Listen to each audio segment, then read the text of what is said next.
弟兄姐妹平安，我们今天要来读马可福音第8章27节到第9章1节，天使与撒旦的转换。在第29节这样说，耶稣问门徒说：你们呢？你们说我是谁？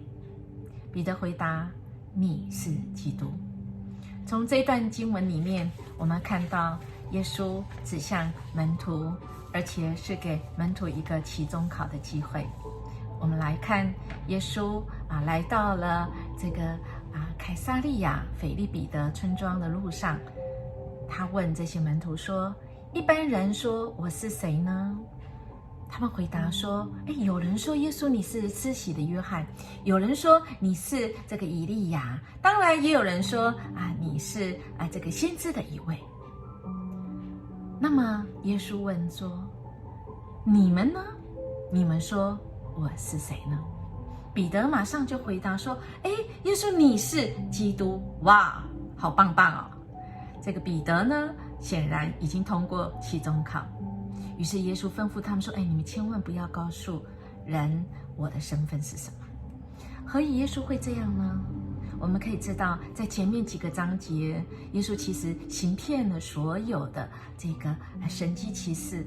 我相信有很多的人已经知道了这个所谓的公开的秘密。哇，这个人是谁？但是耶稣的时候还没到。还有就是，如果耶稣没有让他们清楚，而让他们乱猜，那么反而耶稣希望是让他自己走到了那个荣耀路的时候，使这些人可以知道，耶稣就是真的是这位弥赛亚。那耶稣继续来说，自己预言自己会受死，会在受许多的苦，然后被长老祭司跟这个经学师所弃绝，被杀，但是第3天要复活。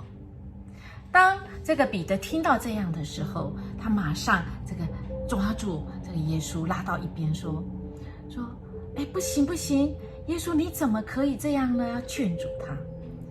耶稣反过身来责备彼得说：撒旦，走开！你所想的不是上帝的想法，而是人的想法。亲爱的弟兄姐妹，当我们想法跟耶稣不一样的时候，我们就变成撒旦。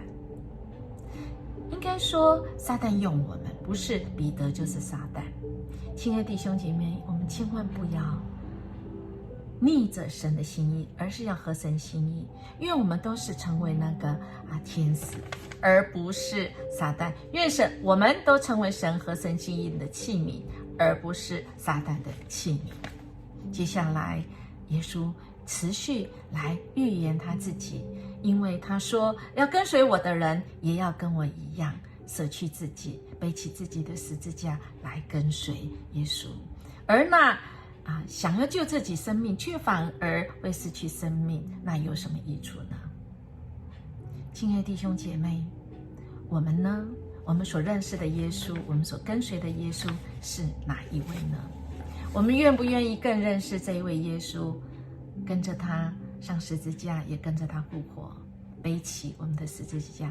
意思就是放弃我们自己的想法，我们跟随体贴耶稣，我们跟着耶稣去死，是让我们的想要跟神不一样的，是跟神一起上十字架，那么我们是可以有荣耀的盼望。亲爱的弟兄姐妹，我们所跟随的耶稣，我们有没有什么经验呢？我们要怎么样来跟随神，背起我们的十字架，怎么活出荣耀的盼望呢？我们一起来祷告。让我们跟随的主，我们感谢你，使我们可以得自由，但是愿我们可以自由选择顺服你，活出那荣耀的盼望，使我们真的是成为那个真正认识你的人。愿我们在主你里面，我们就知道怎么样成为合神心意的人。奉主耶稣基督的名求，阿们。愿我们今天每个决定都能够合神心意。我们明天见。